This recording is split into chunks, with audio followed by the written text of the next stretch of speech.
Hello, my name is Ralph Maltby and welcome to the Golf Club Design Studio. The topic for today is putters. We're going to talk about putter fitting, the art of putting compared to the science and technology of putting. We're going to learn a little bit about the research and development in finding out new things about putters and putting. I'm going to show you how putters are developed. I'm going to show you the new Maltby playability factor regarding putters and how you can determine what putter head design is best for any individual golfer.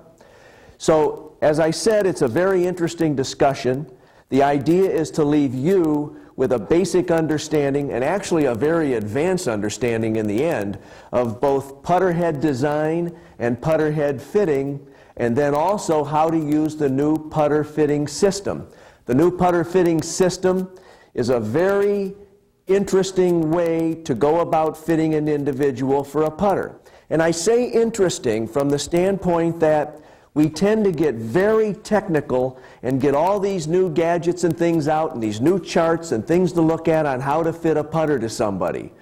There are punching things in on the internet to fit the putter to this and to fit the putter to that. You can do all this stuff, and probably everything is some help in a way. But basically, fitting a putter comes down to 5 variables. And in fitting each one of these variables, it's a very basic approach, and it's a very foolproof, dynamic approach, if you will, to fitting putters. But here's the thing that happens that people tend not to understand. They get so wrapped up in this, and they don't understand basically, well, why am I fitting lie to the individual? How important is it? Who cares if the toe's a little bit in the air?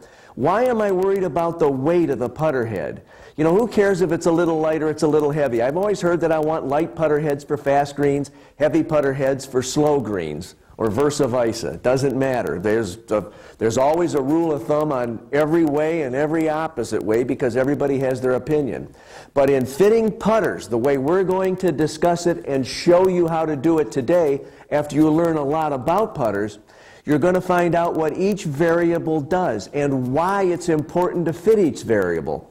When you look at putting, you're basically getting down to distance and control of the putt. Now, certain variables, and you have 5, and let's just mention them. They're lie, length, loft, weight, and the putter head design itself. Some of those variables are more important in the distance control of the putt, and some of them are more important in the directional control of the putt.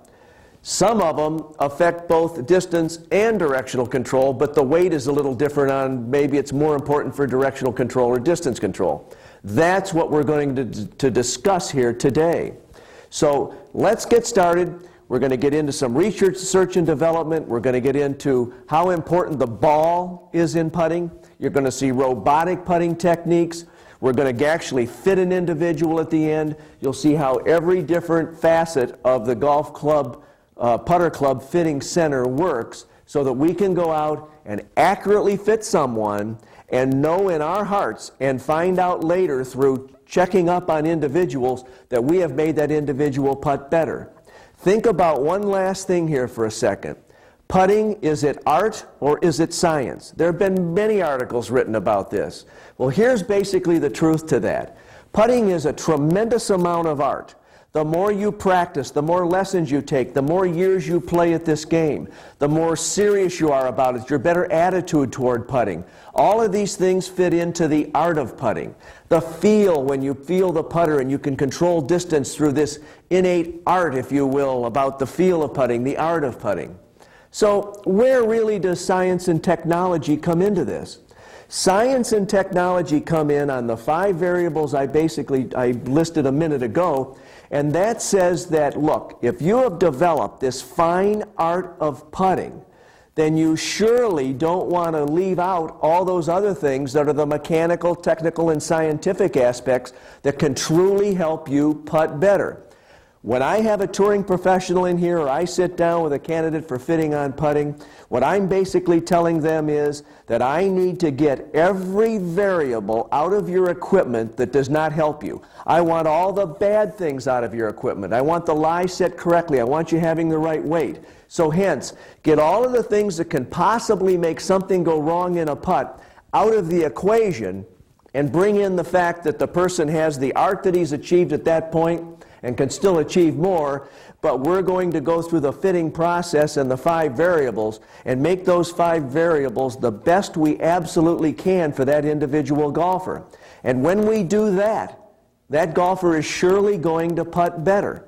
And when that golfer goes out and putts better, he's going to tell other people what you did for him and how much better his attitude toward putting is.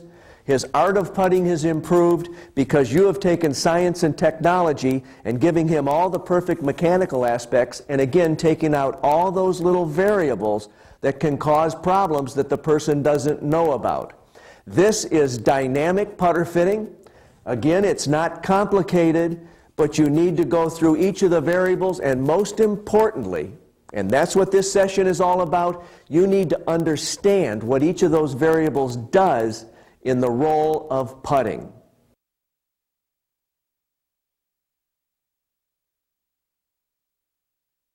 Research and development is the heart of the dynamic putter fitting system. And when we talk about research and development, we also want to talk a little bit about statistics. And one of the statistics that's often overlooked is that putting comprises 35 to 40% of all the shots that you will take in a round of golf. It's a significant number of shots, and there's no other club in the bag that you will hit as many times as you'll hit a putter. You'll hit your driver 15 to 20% of the time, assuming you're going to use it on 14 of the 18 holes. But the putters use the most. It's very important. And one of the problems that happens in putting is the simple fact that you can be very successful with a putter right from the get-go. You can go out on a green, take your putter, sit down, no matter how bad your stroke is, no matter how bad the putter fits you, you can knock some putts in the hole, 3-footers, 4-footers. You can drain the occasional 20, 30-foot putt, and it's easy. You stand there and you just hit it. Trying to go out and hit a 270-yard drive that carries high into the air and has a draw on it and drops down and then still rolls, that's a very difficult shot. But putting's easy to be successful at, but it's very difficult to be really good at putting. And there's a huge gap between just going out and knocking a few putts around on the green to becoming very proficient in the skill and the art of putting. It takes an understanding of research and development and what we learn about the 5 variables of fitting length, loft, lie, head weight, which we do through swing weight, and also the head design itself.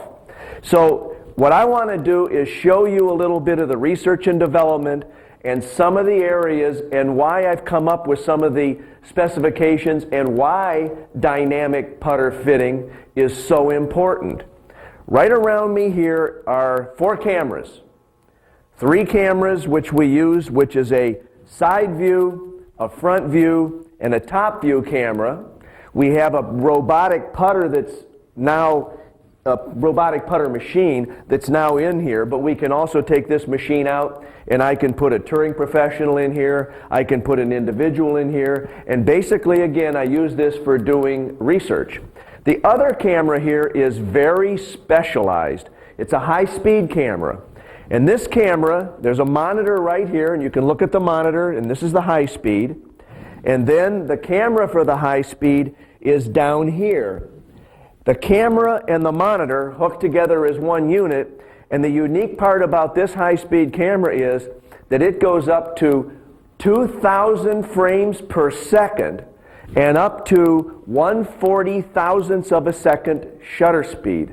Extremely fast, and when you compare that to a home video camera, which basically is 30 frames per second, and this can go up to 2,000 frames per second, and of course a much faster shutter speed, you can get some interesting data. What we're going to do later on is I'm going to take you into high-speed photography. I'm going to narrate a sequence using the robotic putters that we have in here in the studio in both rooms. There are 4 robotic putters that are in here. 1 you're seeing right here on this machine. We'll go through a 10-foot putt, and I'll show you what happens under high-speed photography. Then we'll do a 30-foot putt under high-speed photography. And again, I'll show you some things on toe and heel putts with high moment of inertia and low moment of inertia putters.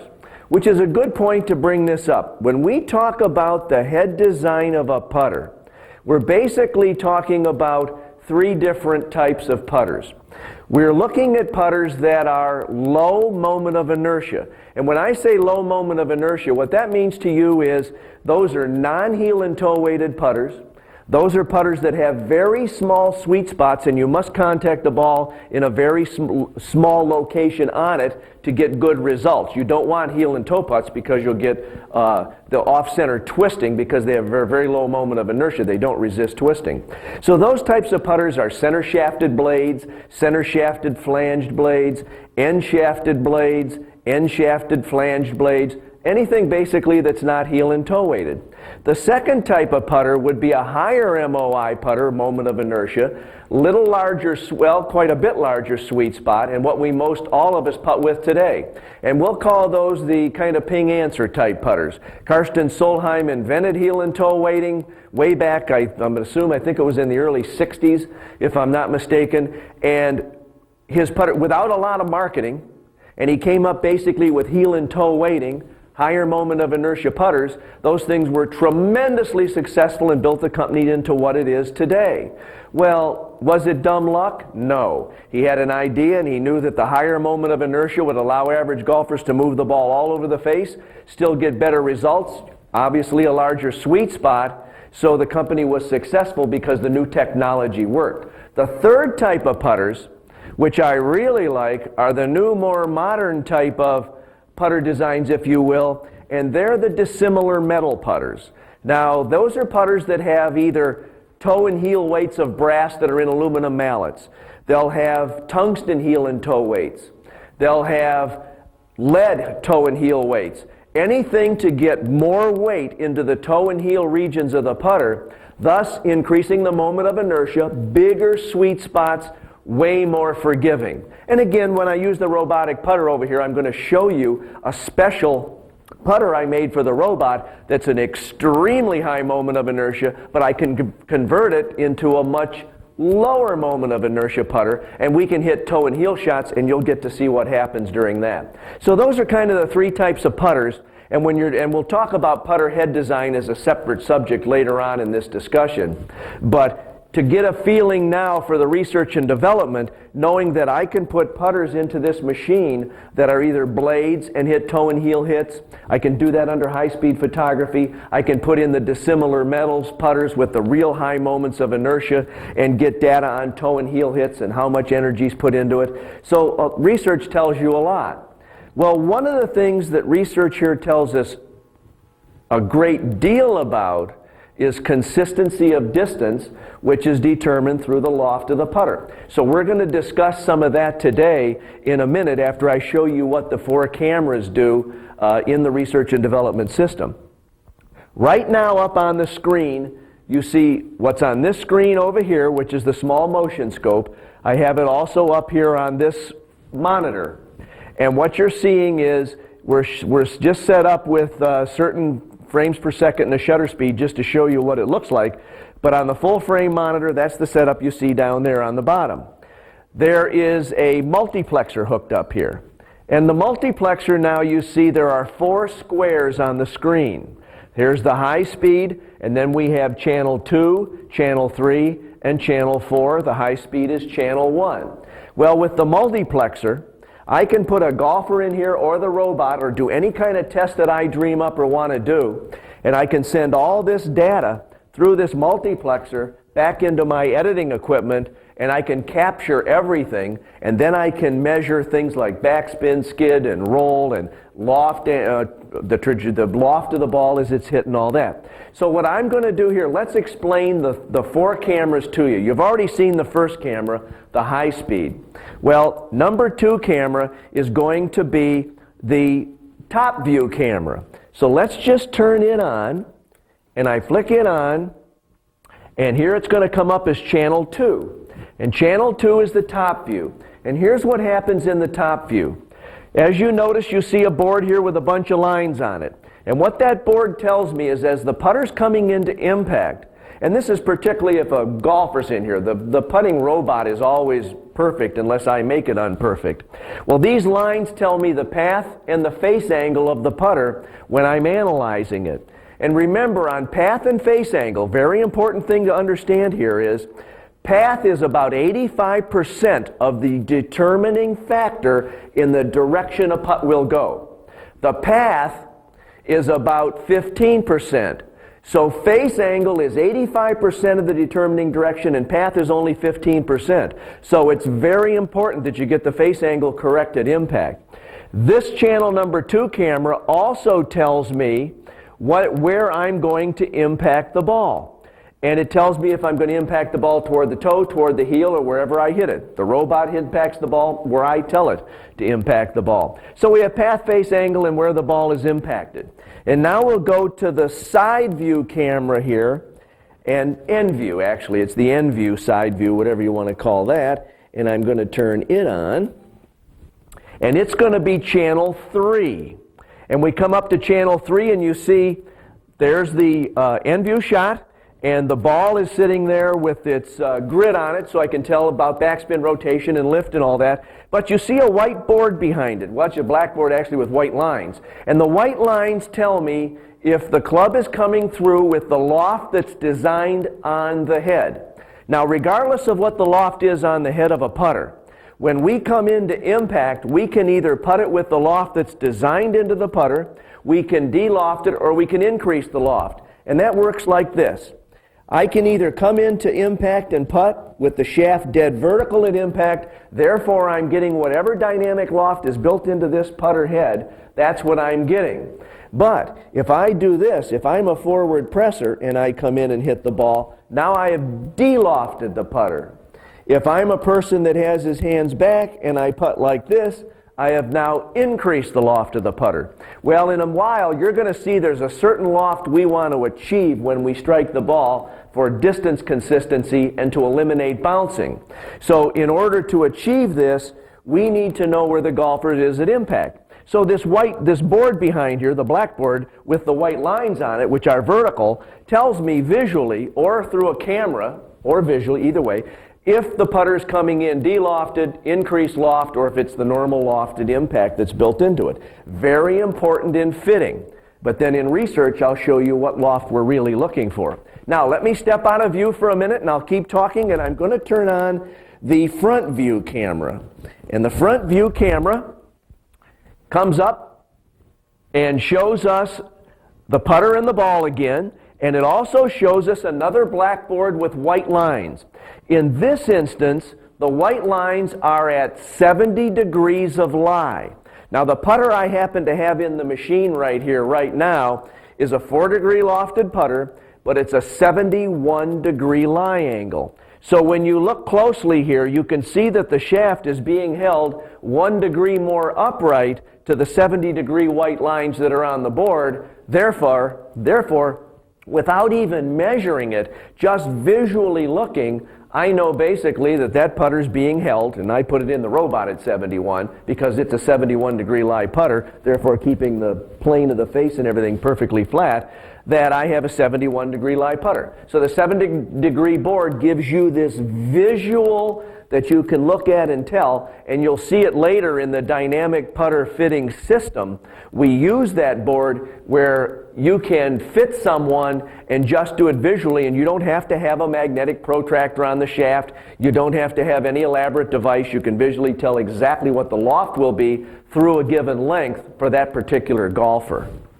So there's the 4-camera system, and it allows us to check about every one of the attributes out, if you will, of the putt itself. And again, many times I get touring professionals in here, and I get them up on here, and we'll do some high speed and put the cameras together. And one of the elements in fitting putters is an understanding. There are some people that fit putters and they are good teachers, and they can correct somebody or show them what they're doing. What you have to do is separate the fact of your ability, whether you're a golf professional and you really know how to teach putting, whether you're an amateur but you're really into this putter thing and you are very good at teaching putting, or whether you know nothing about teaching putting but you want to learn about the mechanical aspects of fitting putting. Learn to separate all those out so you know where your skill level's at. And it's fine just to be a putter fitter. And what will happen is, when I get certain amateurs in here or not poorer players, but just normal handicappers, let's say, well, there's a lot of things I can help them with. You know, I'm not one that particularly likes the forward press, mainly because it's so difficult to keep the face square to where you originally, the face angle square to the original target. When you do the forward press, you can move it a little bit, and all it takes is the slightest amount of any movement like that to open or close the face, and you're going to miss the putt. And I might work with somebody like that, but I have touring professionals that come in that do that. They're not going to change. I have some touring professionals that are behind the putt. They increase the loft. Some are hands ahead, like I said, and they decrease the loft of the putt. So it's up to me then as a putter fitter to get all these elements right of the length, the loft, the lie, the head weight for them, so I can get all these bad variables out, if you will, and allow them to go out and putt, and all the mechanical aspects of their putter are fit perfectly to them. One thing that research and development tells us is what each variable in the fitting process does when you hit a putt. In other words, each of the variables are responsible for distance control and direction control.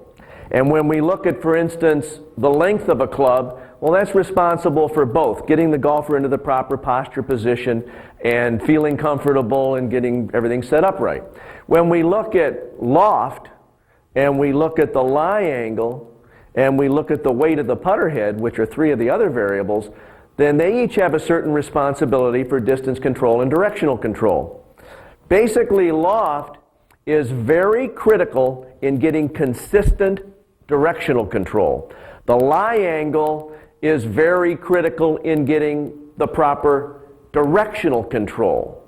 And when you talk about the weight of the putter head, which we determine through swing weight, that's very critical in, again, getting great distance control. When you look at the putter head design, you're looking for not only distance control, but that's very critical in directional control, particularly if you move the ball all over the face and you don't hit it dead on the center every single time. This brings up a point to bring up on putter head design. Touring professionals hit the ball very close to the center of the face, as you'll see later on. The longer the putt that a golfer has, and the higher the handicap of a golfer, or let's just say the lesser the ability of the golfer, the more you will move the ball all over the face. The object, of course, is to always hit the ball right on the putter head center of gravity, but again, the ability of the golfer and the length of the putt determine that range also. So getting back to the factors that control distance control and directional control, let's talk for a minute about loft, because this is one of the key things under high-speed photography and analyzing different types of putts. We can determine what would be best for a given golfer. Basically, what you want to achieve at impact is 4 degrees of loft. And when we talk about loft and 4 degrees of loft, think about this logically. When I take 4 degrees of loft on a putter, and no matter how high up and down the ball I strike with the putter head, the putter can be higher off the ground or very close down to the green itself, and you're going to strike the putter face in different height locations. You want to get consistent on that. Well, when I strike the golf ball, I'm only hitting the golf ball on one spot. If I have 4 degrees of loft, and assuming I don't top the ball, I'm going to strike the ball approximately 62 thousandths of an inch below the ball's equator. So think about this. If I had 0 degrees of loft, no loft on the putter whatsoever, I would strike the ball right on the equator of the ball every single time. If I had 4 degrees negative or inverted loft on the putter, then I would strike the ball 62 thousandths above the equator. This would be bad because I'd be driving the ball down into the green and it'd be hopping and bouncing. And anytime we get a ball bouncing, we end up with poorer distance control because it generally will come up short. You have to hit it harder. And then if it doesn't bounce as much, it goes past the hole. So we don't want any putt that bounces. We want to eliminate as much bounce as possible. So we're back to our putter loft. And one of the things I want to caution you about, and a number of you go down to the PGA show in Orlando in January or different golf shows, and when you go up to different booths, there are all kinds of devices to show you why one putter is better than another. Well, I basically told you before that the moment of inertia, the sweet spots on it, and getting the loft correct and some of the fitting variables is very critical to how a putter performs. And there are some technological advances in putters. But all I want to caution you is this. When you go to the show and you go into somebody's booth and they show you through this demonstration that this putter is better than that putter because it does this or it does that, be very cautious. I could prove almost anything in here if I wanted to get out of the pure research mode and actually try to prove that some big marketing advantage over this or over that. What I try to do in here is put out the facts. If it's moment of inertia and it's resistance to twisting, I'm going to put it on the aerospace moment of inertia machine in the other room and come out with a real number so I know where it's at. But I just want to caution you to all the different things that come out in putters. They don't all work. Some things work quite well. It's up to you to separate those out. But I would back off to basics and say that what I want is the biggest sweet spot I can, high moment of inertia.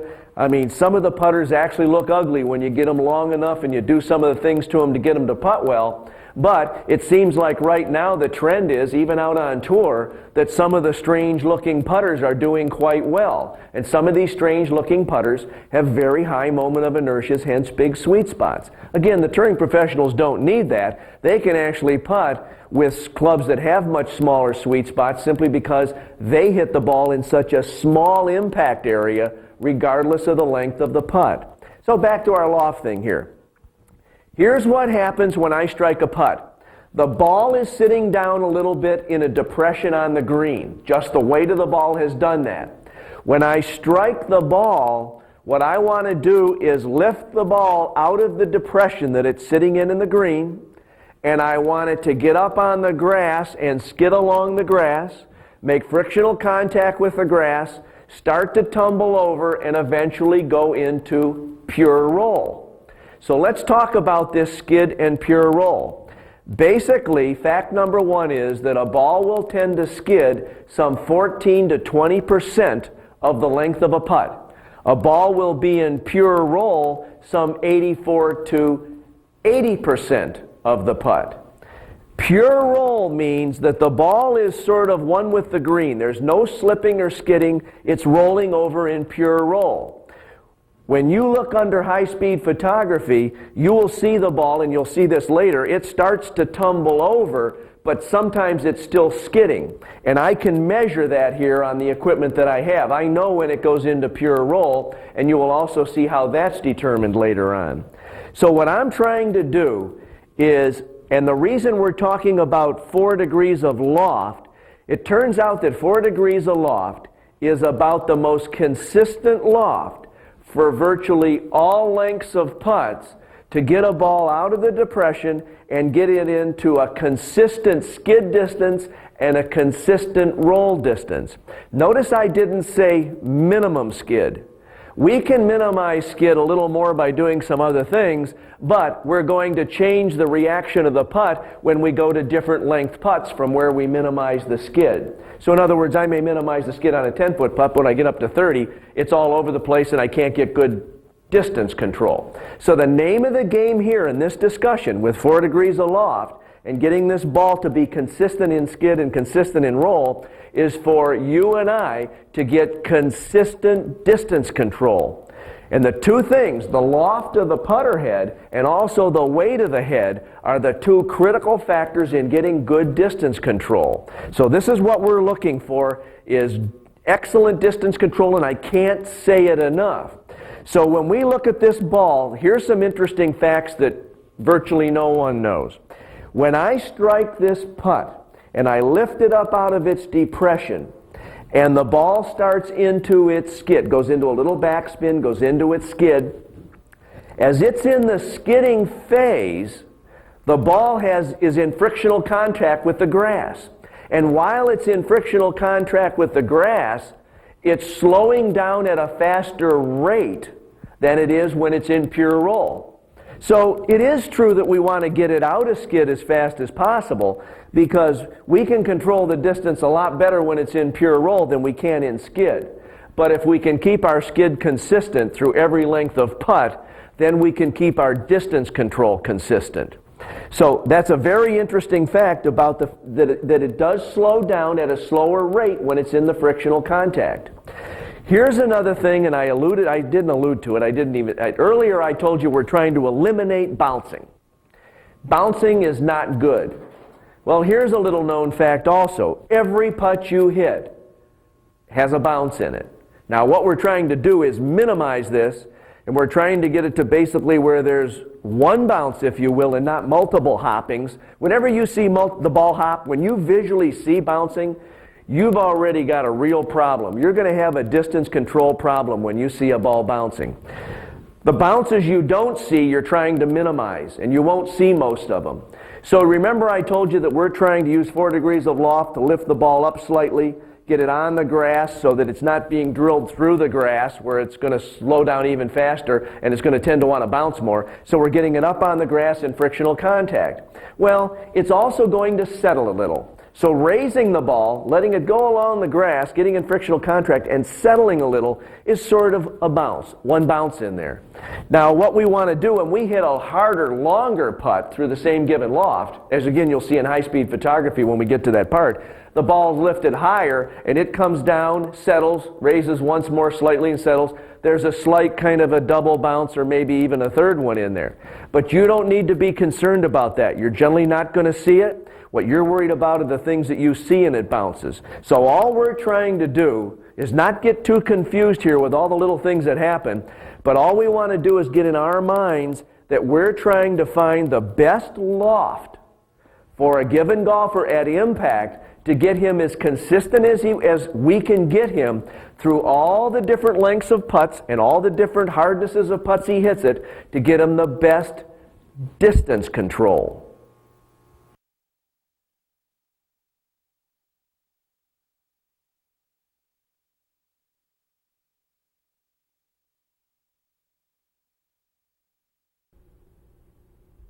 This is a special putter that I made that has a very high moment of inertia. Notice the 2 heel and toe weights that are in it. It's a 340-gram putter, and it's hooked up to Robo Putt number 1.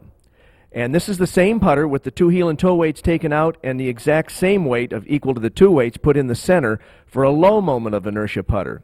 So what I want to show you just for a demonstration are some hits with a high moment of inertia putter and a low moment of inertia putter, and show you how wide the sweet spot changes. This is the high MOI center impact hit, and we're going to hit it right on the middle of the putter face. Ball comes down, rolls true, falls right into the hole. Now we're going to move the ball 3/4 of an inch toward the toe. High MOI impact toward the toe. A lot of force, the ball actually just about goes in, and sometimes that ball does actually go in the hole on that. So you don't lose very much on a 3/4 inch out toe hit. Now a 3/4 inch out toward the heel hit also just barely goes by, and that's fallen in a couple times. Now we're going to take our high MOI putter, we're going to take the toe and the heel weights out, and again it's a 340-gram head in total, and we're going to put the center weight inside, and we're going to change it over to a much lower moment of inertia putter. It's approximately 40% less on moment of inertia from where it was before with the heel and toe weights and all that mass behind the ball. Now, the same mass, though, is behind the ball. It does not matter. If you strike every putt on the dead center of the face, doesn't matter whether you have a high MO putter or a low MOI putter. You'll notice that the ball went right in the center of the hole with the same force. Now, though, we're going to do the toe hit low MOI putter, 3/4 of an inch out on the toe, and the ball comes up about 3.5 feet short, and it would have been even farther to the right if there wasn't that little break in there at the end. So a tremendous energy lost. Now we're going to hit it in the heel, and we hit it in the heel, and we always get a little more force out of the heel shot, but that ball still came up 6 inches short and was way to the left of the hole. So huge difference in what the sweet spot in the MOI does. Now we're going to go to the research and development area where I showed you earlier the high-speed photography that we do here, and I just want to give you a shot of what Robo Putt number 2 does and let you see that in action. Now Robo Putt number 3 and 4, which are in the other part of the design studio, and I basically use this for demonstration purposes. It's a way to go out on a green or even inside the studio, demonstrate 2 different putters on toe and heel hits, generally a high MOI and a low MOI putter. you can demonstrate that basically the same thing happens on center hits with whatever you put in it. But the key thing on MOI is toe hits and heel hits and what you lose on force behind the ball. High-speed camera sequences. This is the 10-foot putt that I talked about earlier. This is the first 0 to 2 inches. On the right it shows frames per second are 1,000 frames per second, 20x shutter speed. 20x times 1,000 frames per second, 1/20,000th of a second shutter speed. Notice the ball has gone into some rearward rotation. And the ball's out now about 2 inches. It's still in rearward rotation. It's a very soft hit to make a 10-foot putt. And you'll see that it's still in pure skid, and it gets out beyond 2. Now, all I did was backed everything up. Same putt, 0 to 7 inches. The ball actually was measured to go 6 degrees into backspin rotation. And that's how far it rotated rearward. The ball's actually measurable and rising here. 0.075 inches is the amount we measured on the rise of the ball. Now it's starting to tumble over, but it's still not anywhere near pure roll. Here's the 7 to 16 inches. And right now we're out about 10 inches, and now we're moving over to 11 inches. It may appear that it's in pure roll, but it's not even close. It's still skidding. And it's skidding still, and it's starting to roll more and more, and we're moving out now to 14 inches and to 15 inches. This ball actually went into pure roll at almost 17 inches. We're at 250 frames per second here and 10x shutter speed. Now we're going to look back even further, and I don't use this much for research because we're back to 0 to 17 inches, but for you to see it, it's a great way to visualize the ball. So the ball now is skidding, and one of the ways that I know when a ball goes into pure roll, or in pure roll actually, is when the circumference speed in inches per second equals the center of the ball's forward movement in inches per second. When those two are equal, it's in pure roll. The other way to measure into pure roll is when the inches of the ball movement on the circumference equals the inches that the center of the ball moves forward, then you're also in pure roll. So we have a way to measure whether we're in skid or pure roll, because it's a little confusing as you see the ball tumbling over and it's hard to be sure where it's at. So again, this is 250 frames per second and just 10x times that shutter speed, or 1/2500th of a second shutter speed. Next we're going to move into another shot here, which is sort of fun to look at, and it's just the fact that the robot can do some goofy things, and let's just watch some of these. We've all seen them out on the greens, the old famous lip out. Basically, the circumference of the ball or the CG's got to get below that of the lip of the cup for the ball to go in. However, the softness of the lip, the roll of the lip, all that's factors, but just kind of fun to watch that, and you get to see that on TV once in a while. Here's the famous slam dunk, where we overpower the putt, and this ball better hit the dead center of the cup or you get that real famous spin out. Bam, center of the cup, it goes up in the air and drops down in. Again, in slow motion, you see it coming in right toward the center of the cup. And this actually, I hit this hard enough to be a 40-foot putt. Bam, it hits the back of the cup. Obviously hit almost on the equator so that it didn't move forward and actually caught the hole and went in. Here's the missed slam dunk. This is where I just cranked it up a little bit and overcooked it, and now it's going to hit the back of the hole and actually not go in. And this is a real hard hit putt. And you see that the ball now in slow motion after it hits the back is actually still rotating forward as it lands there. And again, hopefully it didn't spin out. Here's the 30-foot putt under high-speed camera sequences. And on the 30-foot putt, it's a lot more force than the 10-foot putt. So you notice we're impacting it again, 1,000 frames per second, 20x shutter speed, meaning it's at 1/20,000th of a second shutter speed. The ball is lifted higher and goes into greater rearward rotation on a 30-foot putt. So we've hit this putt, it's out about 2 inches now, and you see that it's in much more rearward rotation. And now we'll back up and go to 3 inches to 7 inches. And you'll see that we have measured 13 degrees of backspin rotation. This is compared to 6 degrees of backspin rotation on the 10-foot putt. So it's more than doubled on a 30-foot putt. Now you'll see that we're out now about 6 inches. We're still in rearward rotation. We have not come out of that rearward rotation yet. So the 4 degrees of loft has actually put that rearward rotation on. Now we're almost out. We're past 7. We're going to 8 inches, and we are still in rearward rotation. The next sequence here shows you 6 to 10 inches. Again, 1,000 frames per second, 1/20,000th of a second shutter speed. Notice we're at 7 inches. We're still not back to where we were at impact. We're still in rearward rotation. We're now out to 8 inches, and we're still a little rearward rotation. At 9 inches, actually, this ball gets back to the same point as when we first impacted it, right there. Now it's going to start to rotate forward, but it's going to take quite a long ways for it to get into pure roll, and that'll be somewhere out around, well, we'll have to figure it out, but it's out around 36 to 40 inches on this particular putt. Now on the 0 to 7 inches, look below the ball and notice that on the 30-foot putt, in backing the camera up, the ball actually became a little bit airborne. And I'm going to show you one other sequence here next. Same thing again.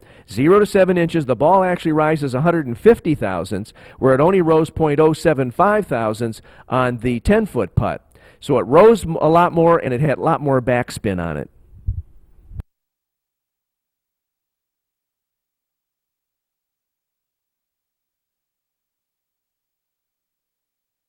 This is the new dynamic putter fitting system. And what I'd like to do is just take you on a brief tour of what's included in the system.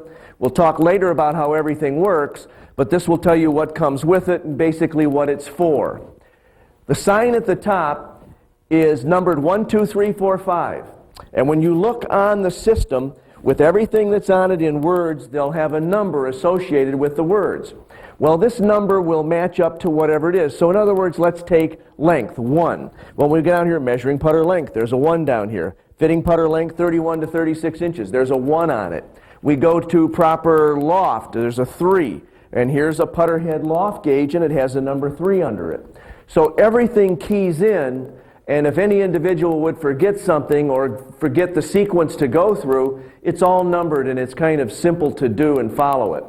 And the unit is designed too so that consumers see this thing sitting out on the floor, whether you're in a store environment or whether it's in a shop environment, however you're going to use it, and the consumer is sort of fascinated by what this machine does. He sees all these gadgets, if you will, on it and wonders how they work. It says down here that it's for trained fitters only to use, but again, it stands on its own, and it does create a lot of general interest in what does this thing do, and maybe my putter should be tuned up or whatever, or maybe I need a new putter. So anyway, on the sign it goes through the 5 variables of proper length, lie, loft, head weight, swing weight, and the putter head playability and design of the head itself, which falls under the Maltby playability factor. On the right, I've put up little sayings as to what each of the variables predominantly does. Obviously there's some overlap, but this sign over here does give the consumer some information, and also is a device to trigger for you doing the fitting when you're explaining to the consumer why you're doing what you are doing. The back of the sign has just a small sign on it, so this 2x2 footprint here can sit out in the center of a floor, and someone coming from behind or from the sides will still see an attractive piece. And on the back it just simply says it has dynamic putter fitting, and it says that getting proper fit will help you putt better.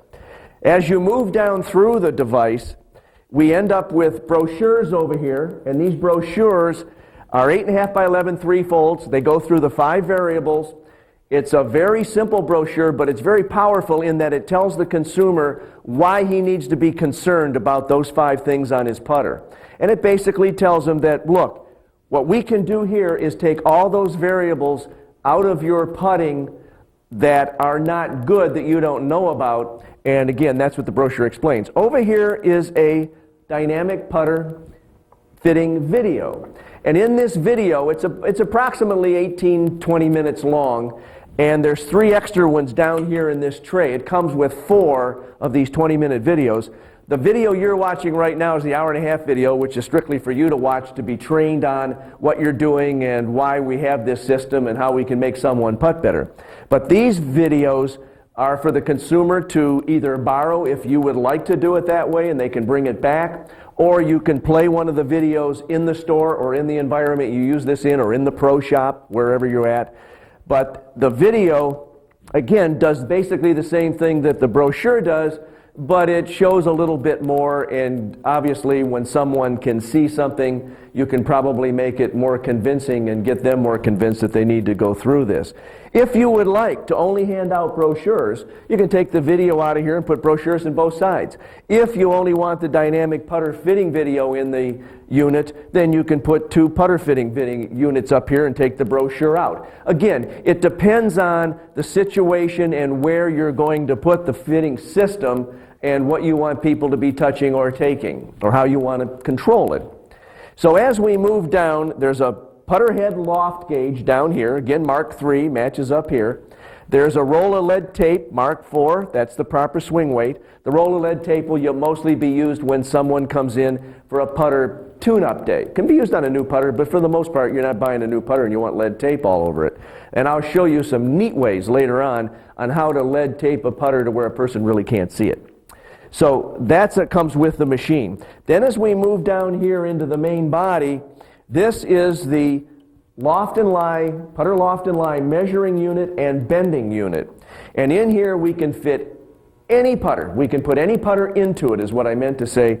And it can be a mallet, it can be a blade, it can be center shafted, end shafted, it can be a conventional putter. Even the 2-ball putter from Odyssey has a small adapter. We send a little adapter along because it has a tapered back on it and it's very long, wide. It actually goes in here with no problem. We bend them all the time. The machine is very simple to use. Comes with 2 bending bars. There's 1 bar back here for bending double bend shafts and altering loft and lie that way. And there's another bar here with brass inserts for going on hosels. Now, the interesting thing is that there are many putters that you can actually bend by just grabbing them and moving everything forward. You can decrease loft and increase loft by hand, if you will, and you can also change lie on some of them by hand. Most you can't, but some you can. I just threw that out. So, but you do have the both bars for doing that. Measuring and bending unit, very simple, very different from a lot of other units in that you can get very precise readings. There's a tray over here and a tablet, and on this tablet it shows actual and recommended fitting specifications of loft, lie, swing weight, and all this and that. And again, how you use that tablet and what you fill out on there. And there's also a pen on a chain so it doesn't walk away. But how you fill that tablet out is going to be dependent on whether it's a putter tune-up day or whether you're selling the person a new putter or whatever the situation happens to be. But a convenient writing table. The bars that I showed you are down in here along with some lead weights. There's some 15-gram lead weights that are stick-on that we send along with the machine. They're small little weights. And what they're for basically is, let's just give you for instance, if someone comes in, let's say it's a tune-up day and he has a 34-inch putter. And it's basically a 335-gram head on it. And you can tell by checking the swing weight on using my chart. And basically you're going to cut it down an inch. Well, he might want to know what it's going to feel like when you cut it down an inch and you can stick the extra 15 grams of weight on there because you're going to need 15 grams when you cut it down an inch. So you'll go from 335 to 350 grams. Then the person can choke down an inch, stroke a few putts, and then you can cut the putter down and put the real weight on permanently using the lead tape. Then we move on down the swing weight scale. And we use the swing weight scale, and it matches up down here with a 4 and proper head weight and swing weight. And we use the swing weight scale to tell us the weight distribution of the putter. And not getting into that here because we'll talk a lot more about that, but basically the weight of the grip, the shaft, and the head of a certain distribution, swing weight measures that, and for the consumer, it's an identifiable landmark, if you will, for them to actually see their putter put on here and see that if it's too light or where the weight falls. And then as we move down and everything fits within the machine, in this tray down here, there are impact decals should you desire to use those on fitting putters. So everything's really included on the machine itself. As we get down over here to the side, there is a putter fitting length ruler for fitting the length of a putter. And actually, this one's for measuring the putter length, actually. And it sits in here in a device over here with the degrees on it, so you know the exact degrees it's sitting and you can measure putter length. On the other side are 2 adjustable putters, adjustable in length. One comes with the machine, and that's a conventional putter that's adjustable over a 6-inch range of 30 to 36 inches. And the other putter, there's actually 2 optional putters. The other one's a belly putter. And then also on this side, there's a hook for putting a long putter. So you can put all 3 length putters on this machine, conventional, belly, and long putter, with an adjustable section in them to actually fit the actual length that that golfer would need. And again, it comes with the conventional putter one. It's optional on the belly, and it's optional, and we just finished developing the long putter one also for this side. So those are are very easy to use, and they can actually putt balls with them, which is very unique to a putter fitting thing. And the weight of the unit in the shaft is basically the weight of what the shaft would have been anyway. So the consumer can't feel it, and it's a great way to check length and get someone into the right posture. There are 2 mirrors on the other side also. And each of the mirrors, there's one for right-handed golfers and one for left-handed golfers, and those mirrors actually get a person's eyes over the ball. The ball actually sits on the mirror, there are lines on the mirror, and also gives you reference to their shoulder plane. So you can actually do a little troubleshooting in setup, if you will, by using the mirror, set the ball on it. You're going to be getting them into the right position with the adjustable length putter. It generally works in conjunction with that, but it doesn't have to. And you'll see sometimes that people are set up with the shoulders open, shoulders closed. The eyes aren't even close to being over the ball, or it's way out in front of the ball. Well, you need to get the person in the proper posture position when you're fitting them. So we have those mirrors. And then, nested down inside the machine, and you've seen a little bit of this in the previews when up on the high-speed putting device, where I do a lot of research and development, there are vertical lines like this. This is the vertical line deal that sets down to tell whether the hands are ahead, square, or back, and how you're going to, what loft you're going to actually strike the ball with, even though you know what the loft of the putter is. What's the golfer doing to it? Is he decreasing it, keeping it the same, or increasing it? And then the other board that you see in the back with the angle lines on it is the 70-degree lie reference board.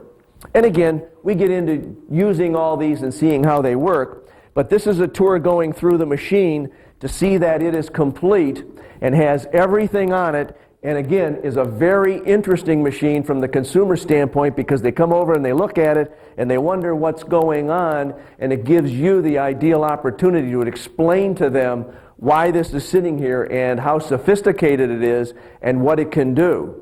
And my last statement again that I like to make each time we get into these segments is basically what dynamic putter fitting is not complicated. I told you earlier on that you really need to understand it, and I want you to understand as we continue to go through why we're going to fit each variable like we're going to fit them and how important they are. But when we look at these 5 basic things, and you can go through a putter fitting so quick with this unit that sits right here and be so accurate and truly help someone in their putting. So we'll move on and we'll get into our next segment, but this is a tour through seeing what the dynamic putter fitting system is all about.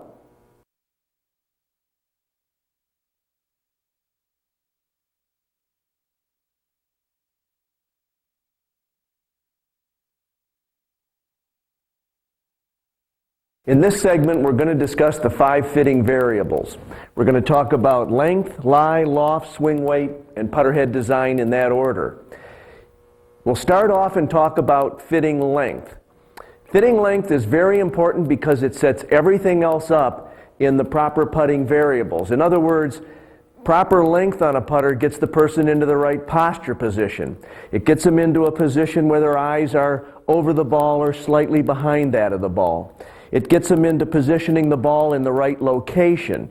It gets them into actually swinging and pivoting about the shoulders with the arms hanging below the shoulders. So length is everything, and it's very simple to fit, and when we actually do the fitting on an individual, we'll put all the pieces together and use the mirror and a few of the other aids that we have. But right now, let's discuss length from the standpoint of what length is a putter. I mean, length is measured a number of different ways, and every manufacturer has their own way of measuring length. So we need one way to measure length that's very consistent and that we can use in our fitting. Now, we don't really care how each manufacturer measures his length, and we don't have to memorize who measures it one way and who measures it another. But what we do need to know is we need to be able to check the putter that we're fitting to the individual for what its length really is. And if we're making up putters and that's our type of business and we're a custom fitter that buys their own heads and makes up their own putters, then we want to use a certain method that correlates with let's just say the proper way to measure a putter. Again, manufacturers all measure differently, and I'm not going to get into the fact that, boy, this company does it wrong or this company does it right. There is one right way in my mind, but the fact that we can measure anybody's putter, we don't care how they're measuring. We just want to know what the true playing length of the putter is. And that's how we do it right here. So let me show you this first. On the putter fitting system, we have a ruler. And you saw this when we took a tour. And I'm going to set the ruler here, and there's a little card here, at 71 degrees. So that's sitting at 71 degrees. Let's take a couple putters here and go through it and understand how to properly measure putter length. Key point number one, proper putter length is measured down through the center of the shaft with the putter in the proper lie position and where that line would go down and touch the ground and to the top of the grip cap. So here's how it works.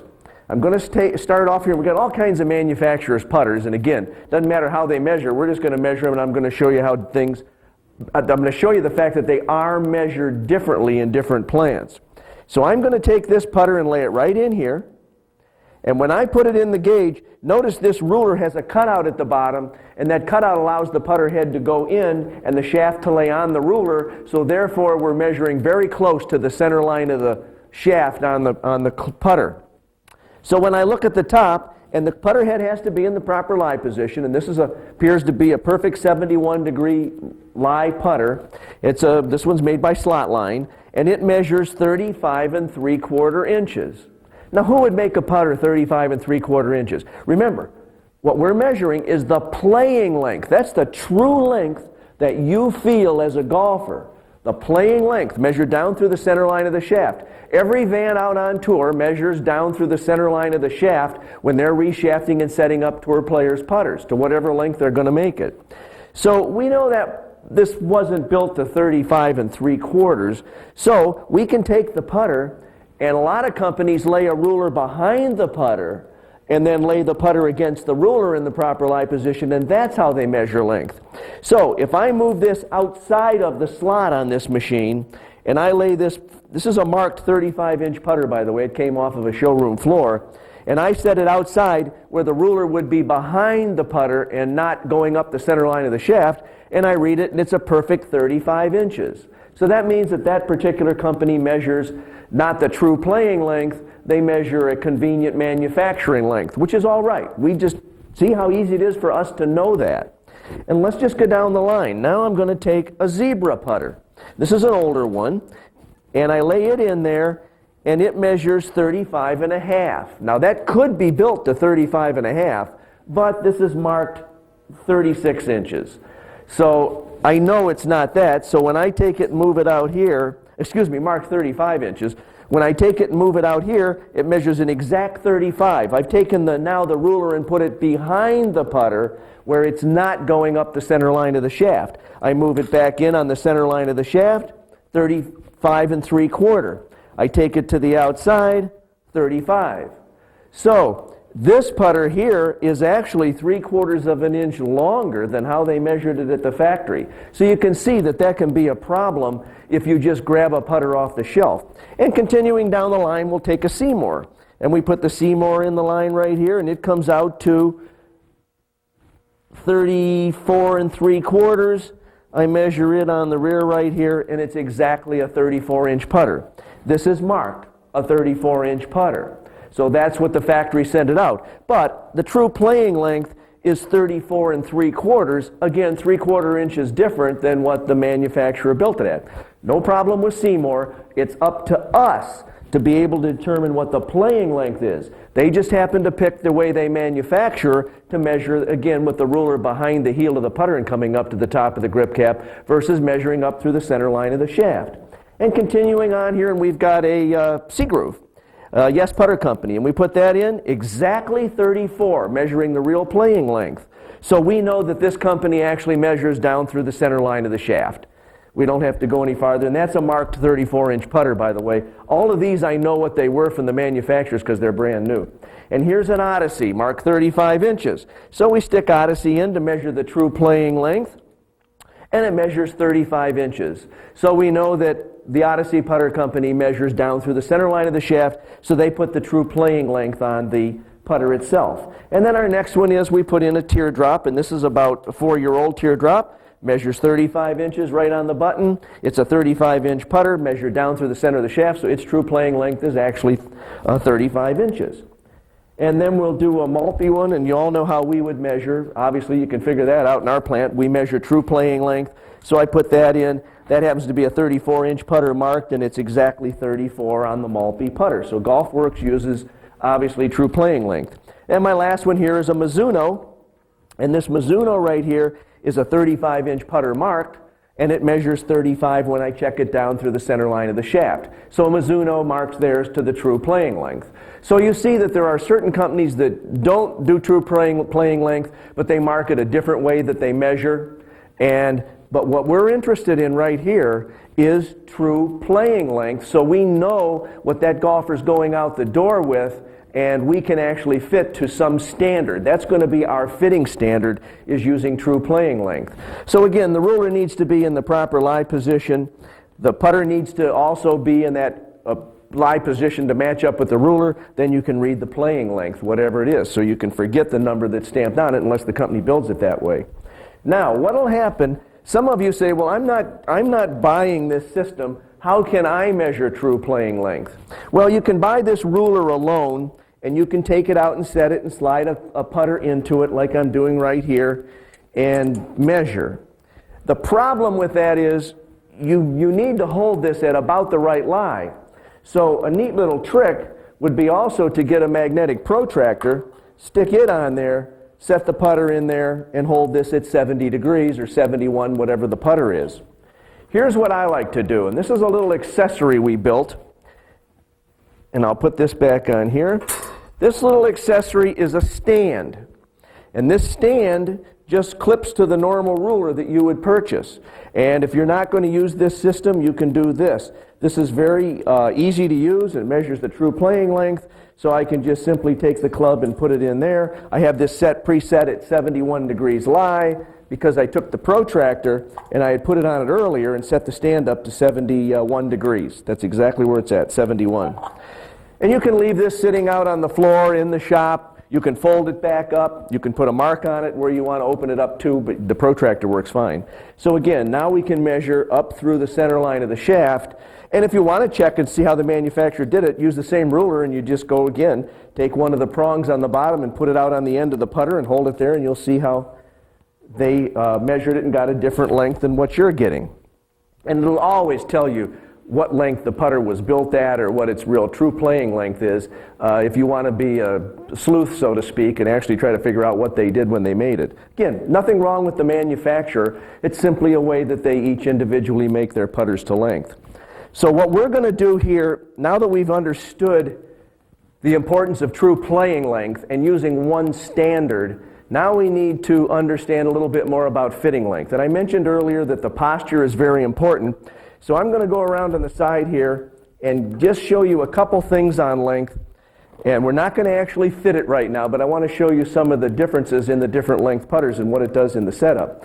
This is the adjustable length putter. This is the conventional putter that comes with the fitting system. It's also available separately through the catalog. And right now I've got it set at 36 inches. Now I happen to have an inseam that's 29 inches and I'm not that tall. I'm at 5'8". Obviously a 36-inch putter is going to be too long for me unless I'm going to use one of the old-fashioned styles, you know, like this with the Ray Floyd or Jack Nicklaus getting their right elbow in, left elbow out, and I could putt like that. Well, that's not the style I like to putt with. I like a more pendulum motion underneath and a more modern putting stroke. So obviously if I get in here and I'm trying to get set up with this, the putter's going to be too far away from me unless I do this and get in here.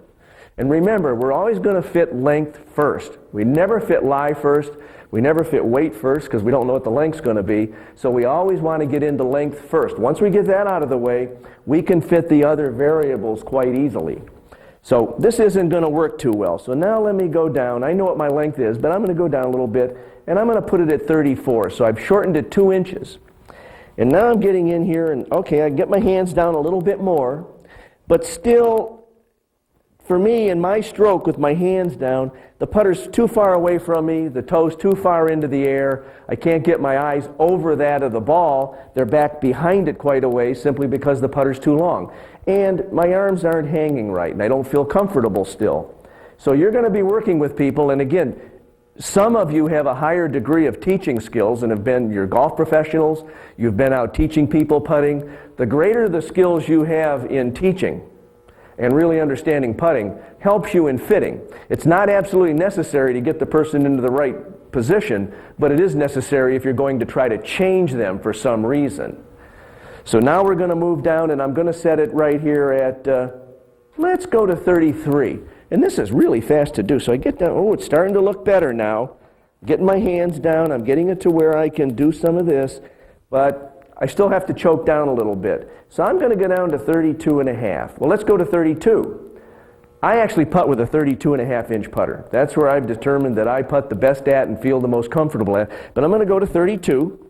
And 32 gets me holding it out really far on the end, even though it's a pretty good feel and a pretty good stroke in there.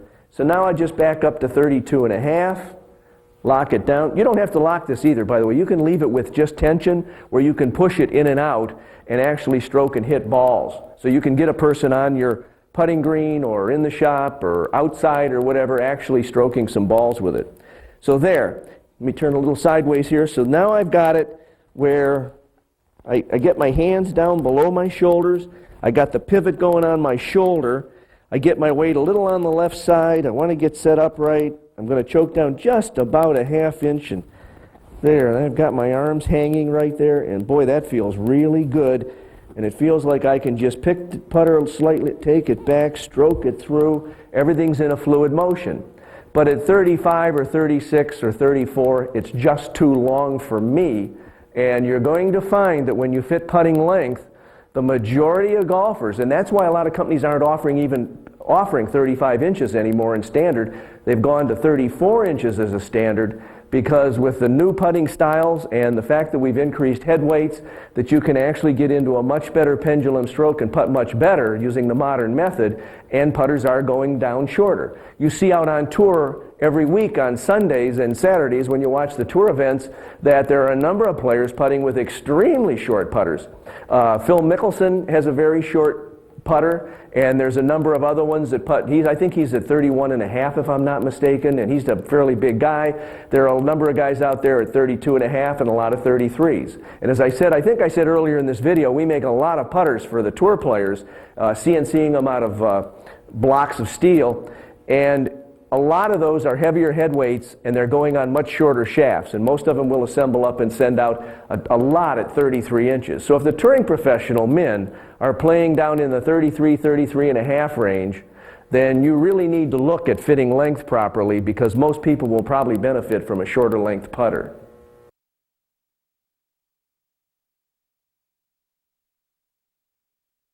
After we fit length, we need to fit lie.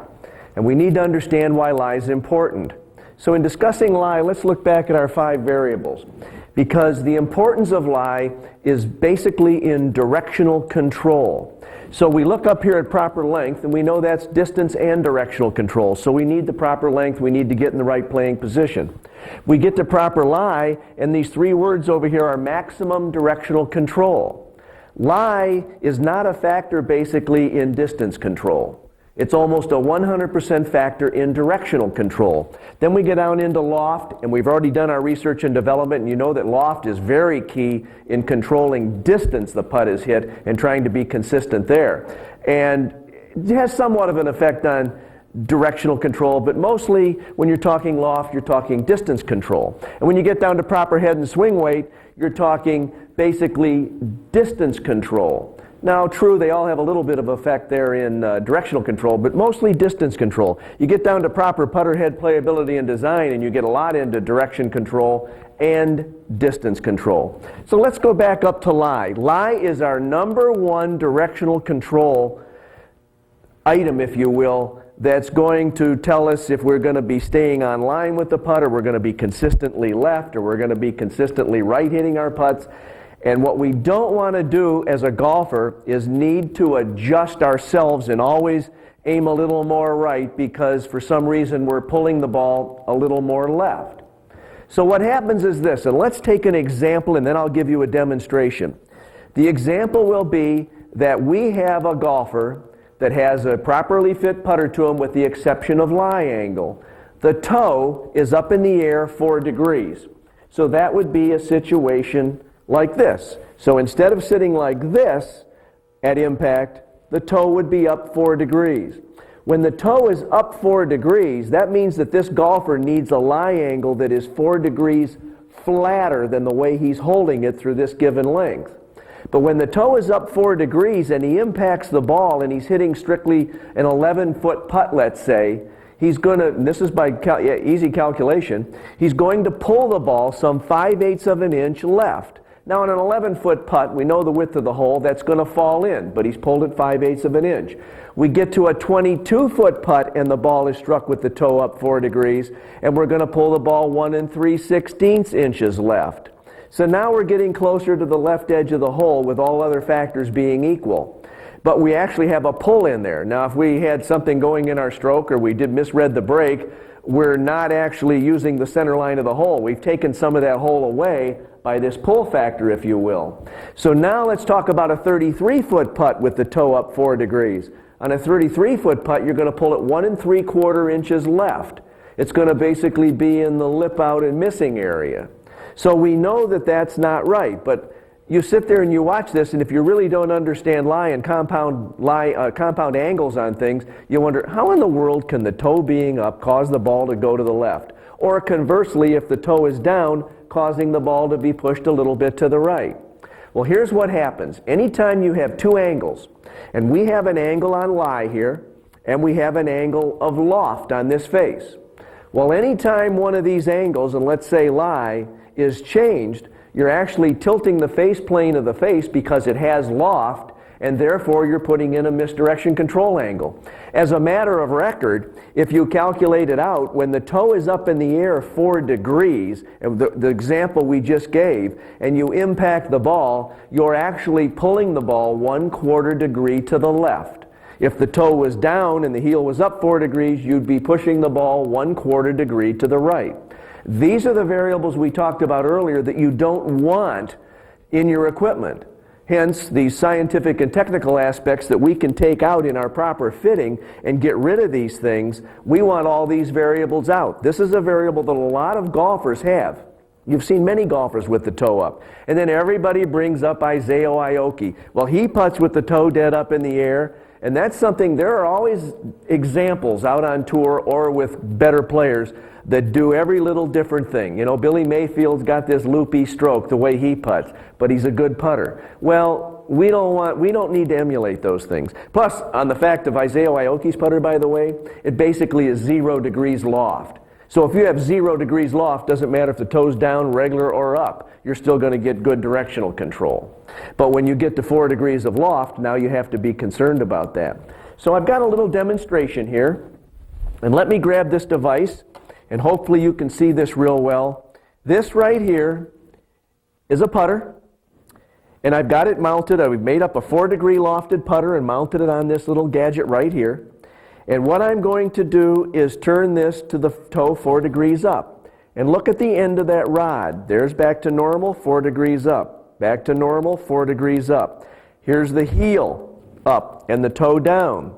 And you'll notice that as I do this, this rod on the end, and here I'll turn it at an angle and let you see it again there.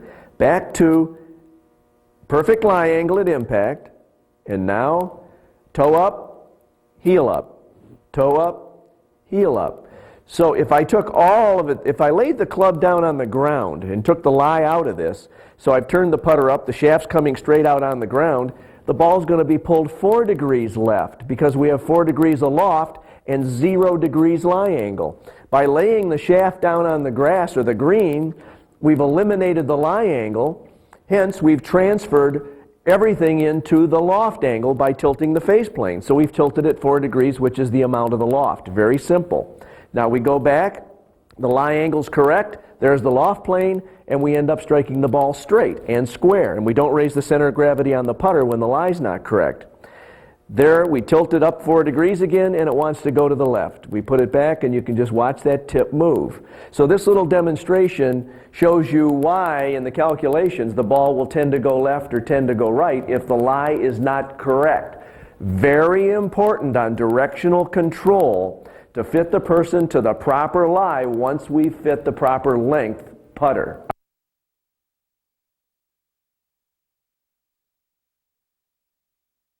Let's talk a little bit about putter loft.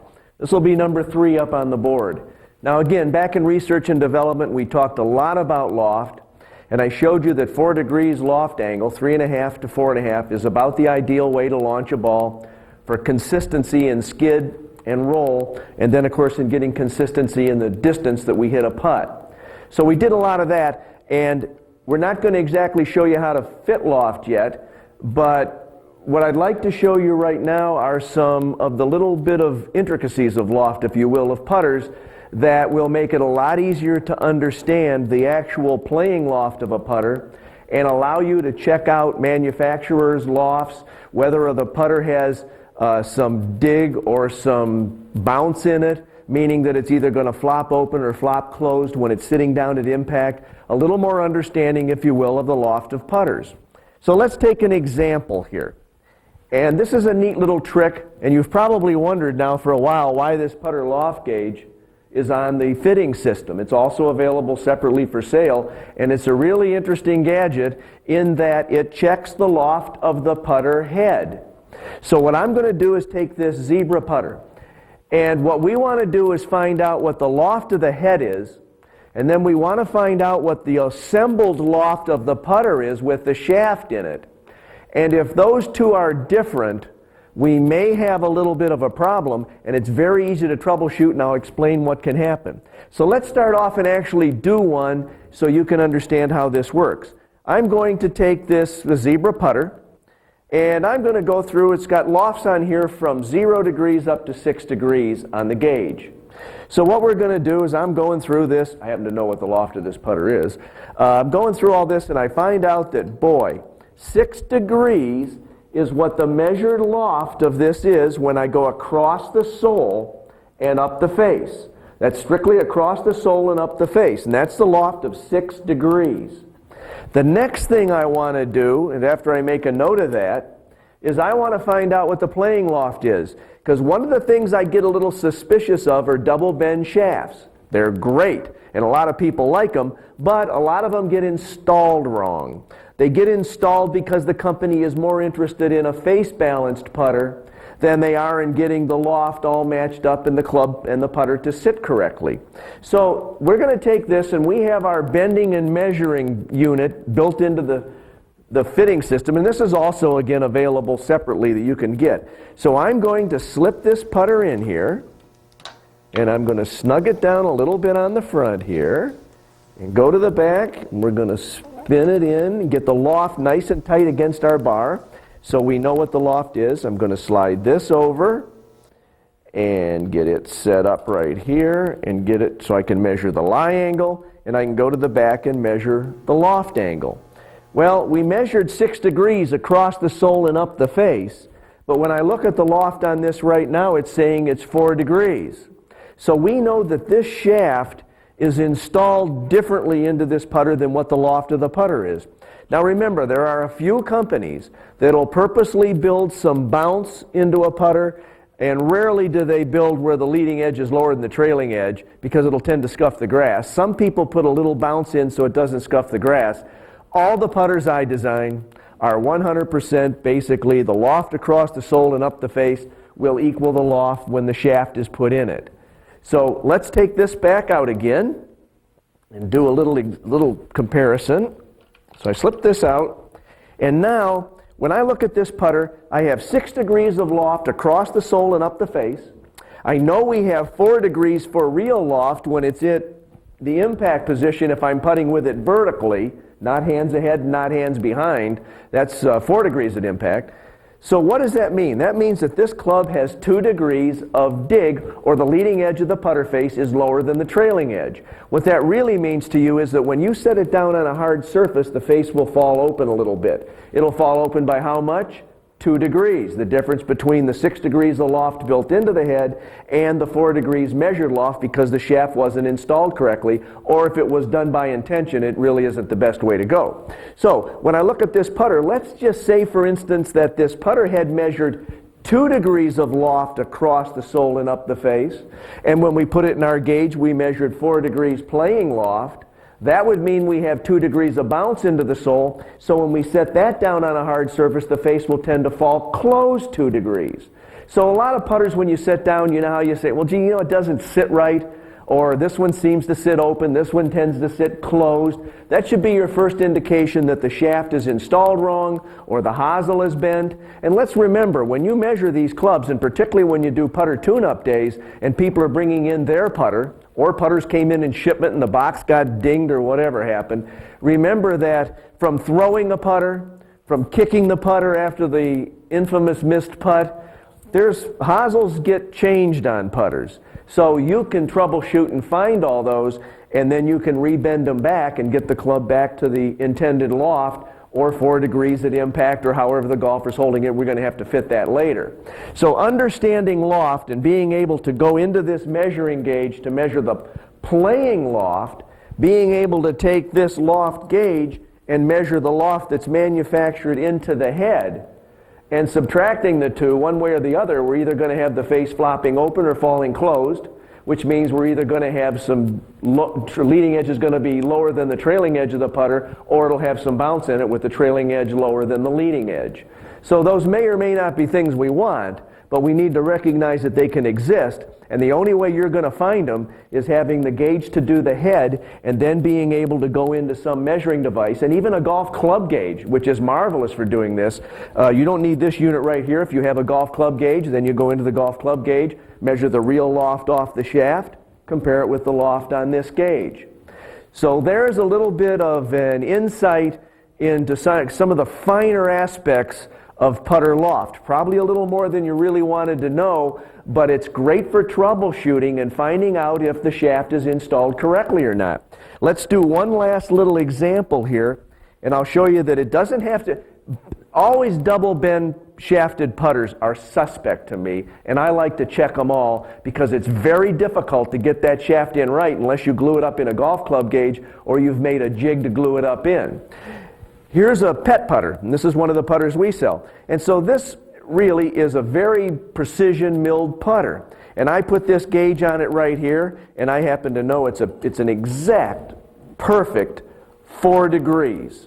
So there it is, 4 degrees loft on it. I put it into this gauge and it's exactly 4 degrees. But this is a putter, if it was out in the field and somebody threw it or stepped on it or slammed it in their trunk, that I'd want to check. Why? Because to get the playing characteristics that we got on the pet putter, this is an aluminum insert and an aluminum hosel. I can actually put this pet putter in here and I can bend the loft and the lie by hand by pulling on it. Now it takes quite a bit of pull, and this is a hard 7076 T6 aluminum that this is built out of. But the point being, not all hosels, and you've seen many different putter models, not all hosels are super strong. They can be old-fashioned forgings and much softer steel. That way you need to check a person's putter when they bring it in. And again, particularly on putter tune-up days, although I like to check everybody's putters, new ones and everything, and know that the loft on the putter head itself is equal to the playing loft with the shaft installed in it. So be a troubleshooter. Understand that you can really understand the loft of a putter, and when a person's having problems, even though it's a 4-degree lofted putter by manufacturer. So very important, and another interesting point in understanding putters.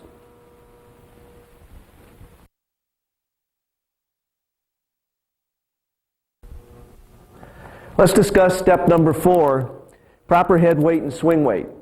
And the reason I have it up there that way is we're going to use swing weight to determine what the head weight on the putter is or should be.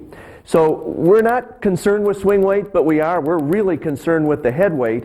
And what we're going to do, since we have no idea what the head weight is on the end of a putter, we're going to use the swing weight scale to find out what head is on the end and use the swing weight scale to add weight to the club to get it into a certain range. The range we're looking for is C4 to D6. C6 to D4 is a little better. DO is what we're shooting for, but you're fine if you're between C4 and D6, and that'll give the proper head weight.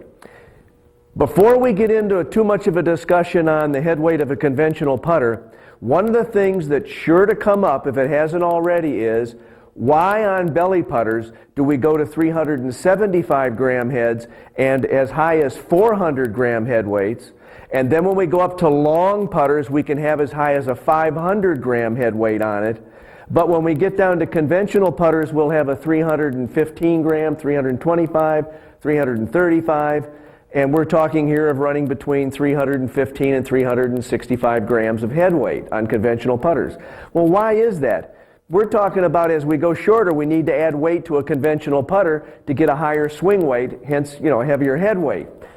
Well, what's the deal? Belly putters are heavier, but they're longer, so that's not making sense. Here's what happens. It's a completely different action of the head striking the ball. If I take a belly putter here, and I do a belly putt, I put this in here somewhere where it fits me, I get on it, and I do a stroke.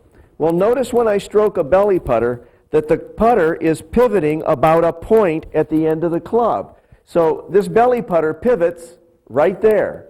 It's not like a conventional putter where I get down and I stroke the ball and I've got this movement going right here, and basically on a conventional putter I end up with a pivot point somewhere up in this area, but it moves a little bit and it's probably this wide or somewhere in there. It shifts. So we're not doing a pendulum putt, if you will, from the standpoint that the grip end is staying the same and the head is moving like it is on a belly putter. So belly putters require heavier head weights. It's a completely different way of putting. So for right now, we're going to talk about conventional putters here, and that'll be putters that are in the 31 to 36 inch range, not belly putting. So when we get back to discussing swing weight, and I'm going to put a chart up here for you to look at. The chart shows that basically when you're talking about a 35-inch putter to get to a DO swing weight, which is sort of ideal, but again, C4 to D6 is fine, we're going to be at 315 grams of head weight. When we get to a 34-inch putter, we're going to be at 335 grams of head weight to get to a DO. And when we get to a 33-inch putter, it's going to take 355 grams of head weight to get to a DO. And a 32-inch putter, 375 grams of head weight to get to a DO. So what we're trying to accomplish here is getting a head weight as we go shorter that gives the golfer the same feel. And once again, what are we trying to do? We're trying to control the distance control of the putt. There's some directional control in this because too light a putter, you're waving it all over, you can't stroke it right. So directional control rather is a factor. But distance control is the biggest reason we're searching for this weight. When you do tune-up days, and you get golfers to come in and bring in their putter, and you're going through and checking it out and you put it on the scale, you're going to find so many older style putters that are going to fall in the A9, A10 swing weight range, in the B ranges, maybe up to the low C ranges, but not a lot of them. So what you're going to try to do then is you're going to have to tape up the putter. And in taping up the putter, one of the ways I like to do it on an older putter, because it's the only way you're going to get additional weight. You don't want to pull the shaft and load it up with lead down the shaft because you're shifting the center of gravity farther into heel on the putter, and you really want the CG and the sweet spot on the putter as close to the middle of the face as possible. What I like to do is take my roll of lead tape with a pair of scissors and cut up a bunch of 4-inch strips, 4.5-inch strips, depends on how wide the putter is. And then what I do is I just lay these strips down on the sole. You don't see them. I put one in the front, then one in the back. I alternate one in the front, one in the back. Again, you're not seeing them. You're putting a little bit of thickness on the sole, but not that much, and you're doing whatever you can to bring this swing weight up into the C4 to D6 range. So this one I've taped up. This is a 32-inch putter that I've been putting with. I taped it up because it was a 335-gram head, and I now have it at exactly, I just went to DO on it. So that's a way where you won't see the tape. You can put it in cavities and things like that, but one of your problems is when you're selling new putters and fitting new putters. Now there are a number of companies out there today that are making multiple head weights. They're not just building one head weight. A number of companies have 335 gram, 350 gram, and 365 gram heads. Others have 340 and 365. There are other companies that have 335 and 355. So it just depends. And what they're doing is when you order in special lengths of their putters, they're going to put a different head weight on, say, a 32 or a 33 than they are a 34. Not all companies do this, but some companies do, and you'll get to know who they are simply by checking the swing weight. If you buy 3 lengths of putter from a company, a 35, a 34, and a 33, and you've got the 35 that's going to measure, or the 34 rather, that's going to be DO, then the 33 is probably going to be C2, and the 32 is going to be B5 or B4. Then you're going to know they're using one head weight. So again, you become the expert in understanding the weight of the head. But the point to remember is that in all this testing in here and from the multiple tests out on tour, see, this is one of the things where the tour players are way ahead of all the average golfers out there. Tour players for a number of years, as they went shorter on putters, knew that the only way to get the correct feel was to keep increasing head weights. They taped them up with lead tape. They got the manufacturers like us. When we CNC putters for out on tour, and I told you we do a lot of that, we build those head weights to whatever length they're going to build it at. So we build a lot of 350 gram, 345 gram, even some 360 gram heads to go on the shorter length putters that are going out on tour.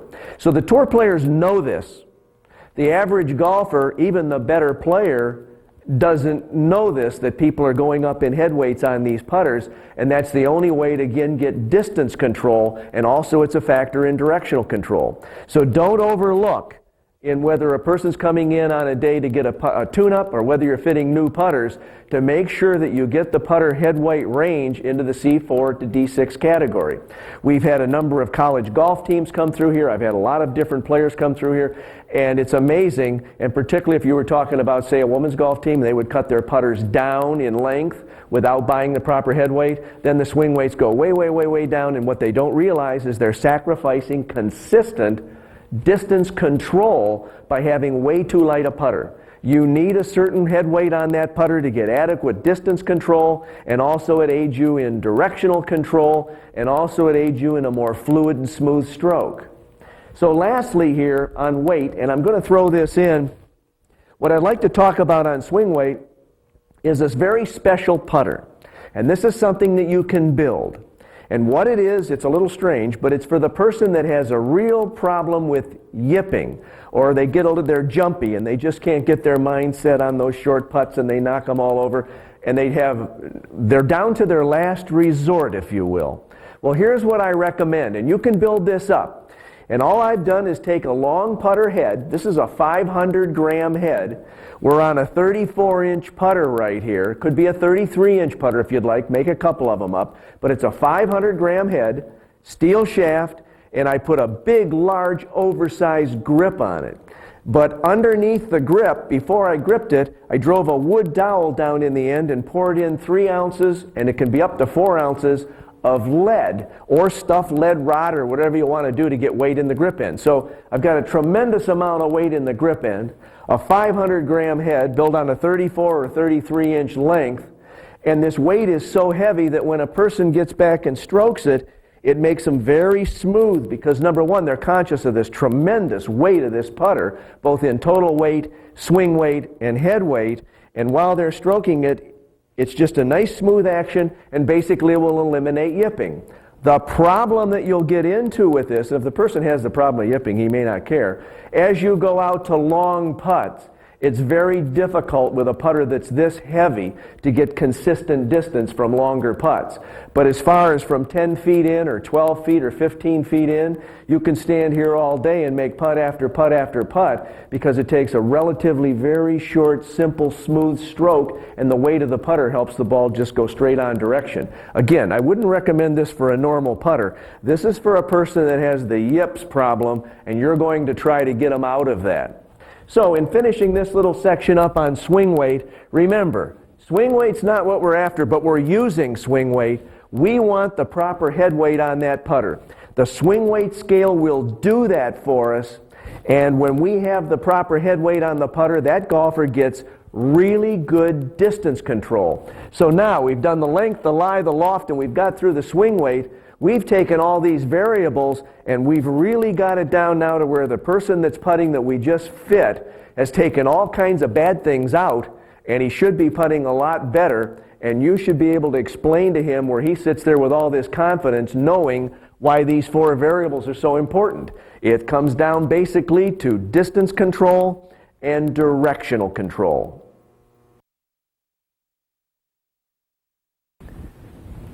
It's time to talk about proper putter head playability and design. This is another of those areas that requires a pretty extensive explanation, but I'm going to try to keep it simple because that could be room for another tape, and also when I come out with my book in the fall on the playability factor, there'll be a ton of information in there on putting that you can sit down and really get into this in a deeper way. But for a basic understanding, we know that the golfer controls 3 key things, and we'll key 2 together, but he controls 3 key things at impact. And the golfer controls the path and the face angle, controls the impact location, and he controls how hard he hits it. That's the art part of putting, the part you develop and you learn. So when we talk about path and face angle, and I think we've already mentioned earlier in the tape that there are only 3 conditions that can occur at impact on path and face angle of the putter. And that is the face angle is either open to the path, square to the path, or close to the path. And many millions of combinations of where the ball's going to go can occur from all of this, but those are the only 3 conditions. Now when we look at face angle and path generally starts a slightly inside out on most strokes, comes back to square at impact, and goes slightly back inside again after the follow through. And that's the way we work with the pendulum putt. So when we're discussing path, that's pretty well set. Now if you try to contrive this square to square thing, I wouldn't even think about that. Let the path go natural from the arms hanging under the shoulders and use the shoulders as a pivot point. So when we get to face angle, one of the things that you may not realize is that golfers cannot see face angle that's under 1/2 of a degree. It's such a minor little correction when you're lining up the putt of getting the face angle, dead square. You can see a degree, and actually slightly less than a degree, but when you get under 1/2 a degree, it's very difficult. Very important to understand that it only takes 4/10 of a degree, 4/10 of a degree for this face to be slightly open or 4/10 of a degree closed, and you're going to miss a 10-foot putt. 3/10 of a degree, and you're going to miss a 20-foot putt. If the face is only open 2/10 of 1 degree, you're going to miss a 30-foot putt. And if the face is only open or closed 1/10 of 1 degree, you're going to miss a 40-foot putt. That's not a very big angle. So those are things to consider. Now that's the golfer's skill level. So we know that, and that's from an impact that's hit on the center of the face. We're not talking yet about hitting out on the toe area or the heel area. Those are impacts in the middle of the face. When you hit the ball off center, the face will tend to open if it's toward the toe, or close if it's toward the heel, and the ball will go left. It'll open on the toe shot, and the ball will go right. That's another scenario, and that was what we're going to talk about in a minute here when we talk about the actual putter head design. So path and face angle, just a little primer on that and how important it is, but it's a golfer skill level. Impact location we can find out about. And impact location varies by the skill level of the golfer generally and by the distance of the putt. The longer the putt, the wider the spread on impact location. So the way we can find this out is quite simply using impact decals. And so let's just kind of look for a moment at 3 different types of golfers. The touring professional, who strikes the ball basically in a 1/4 to 5/16 long area on the putter, toward the toe and the heel, very tight and very precise. Then we look at a 0 to 5 handicap, who actually doubles that, and it goes out to about a 1/2 inch spread, so a 1/4 inch on either side of the center of the face. Actually, it's not always on the center of the face, but it's a 1/2 inch wide. Then we go, let's just jump up to an 18 handicap and over, and generally an 18 handicap and older, higher rather, will be hitting the ball in about a 1.5 inch wide range, or 3 times that of the 0 to 5 handicapper. So you can see that the spread is a lot. Now, certain golfers do better than other golfers, and I wouldn't strictly use the handicap thing as a way of determining this. I would definitely use impact decals on the face of the putter, and those are on the fitting system. You can put those on and you can find out very quickly where a person's impacting the ball. Little tip, always put the decals on the same place from the sole line coming up. Keep the ends of the decals very close to the bottom so you can put decal after decal on and you know the same location. After every putt is struck, and never do more than 3 to 5 putts on any one decal, look at the dimples. You'll see 2 or 3 dimples and a partial dimple where the ball is struck. Just take a marking pen, a felt tip pen after each impact, and put a dot in the middle of those dimples, and that'll tell you that spot. And then do your other 2 or 3 putts, and then you can measure and see how wide the impact area is. Little tip. So now we talk about how hard you hit it. That's another golfer skill level. So a golfer can hit the ball hard and soft, and again, it's a learned thing. Now if I take all these items that are required of the golfer in his skill level, and you can now tie this together a little bit with going back on the first 4 points we talked about in fitting. Fitting length, fitting loft, fitting lie, and fitting swing weight or head weight. Well, we're trying to help the golfer on all these things that's up to him to do. We're trying to help him in hitting the ball with better directional control and better distance control. So in trying to help him do all this, we need to now discuss the putter head design. And how can putters help this particular golfer?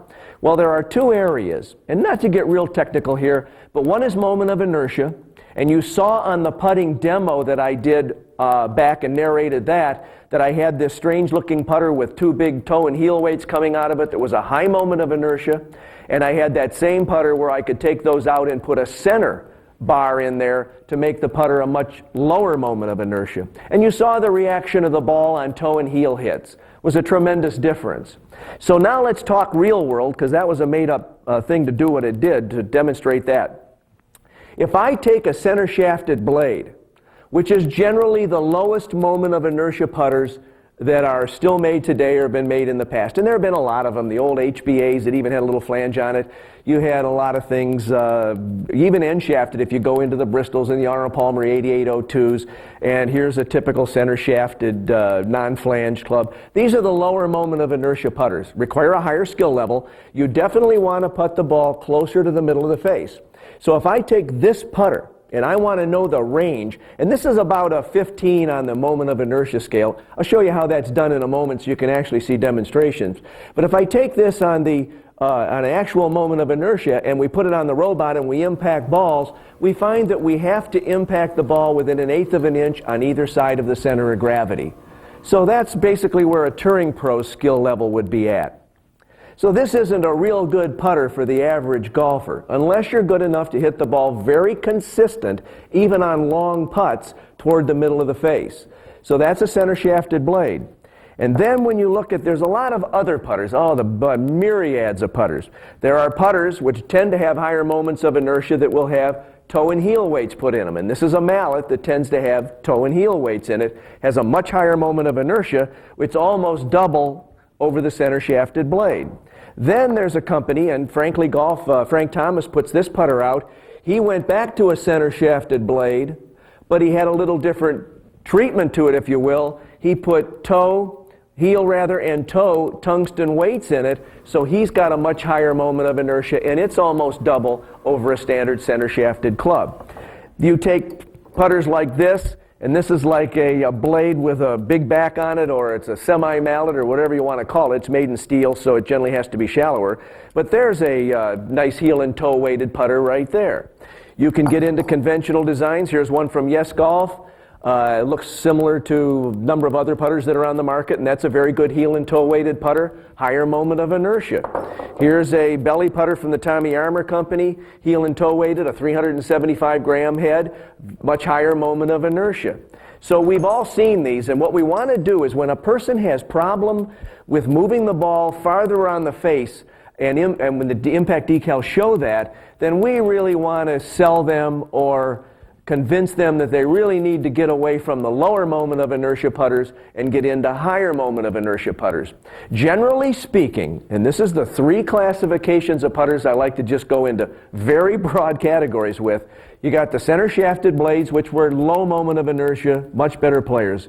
You've got the conventional hosel putters that have heel and toe weights, and basically a thing that was developed and promoted and invented by Karsten Solheim back in the 60s when he developed the ping putter, which is so highly simulated, copied, clubs that look like it today. But he gets credit for all of that. And that putter, that's why that putter company was so successful, because that worked. He built one of the first high moment of inertia putters. People went out and putted. They putted the ball straighter. They made more putts. And hence, that's one of the big things we do today. So that's the second category. All the basic blades and a little wider blades and would have hosels and some that don't have hosels. Generally toe and heel weighted clubs like this.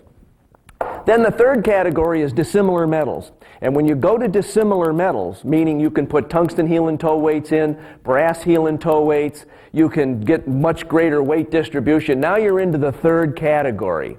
So it's best for you to think of putters in those three categories as low moment of inertia, high moment of inertia, and then when you get into dissimilar metals, super high moment of inertias.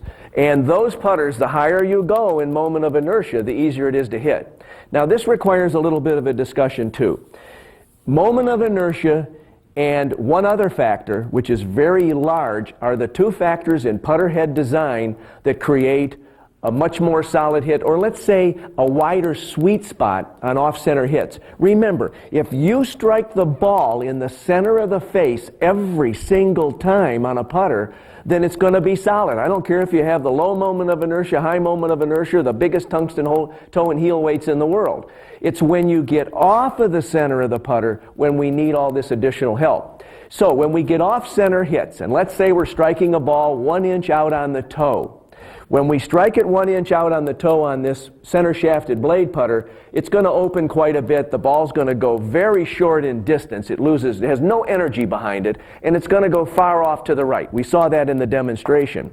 When we take a higher moment of inertia putter with toe and heel weights, let's say, and we'll go on the other extreme, and we strike it 1 inch off center, we get a much greater distance. It has much greater accuracy. May not make it into the hole, say on a 20-foot putt, but it's going to be a lot closer to the hole, both in distance and direction, than it would be if you had the center shafted blade. Well, on these putters, there's another factor that's key, and that is, besides moment of inertia, which is nothing more than this golf club's resistance to rotation, and moment of inertia is a key factor in also the width of the sweet spot. And I'm going to demonstrate that in a second, 2 different ways. But besides that, you have a certain mass behind the ball on off-center hits. The farther out you get that mass on off-center hits, the greater the distance you'll get on the off-center hit and the better the directional control.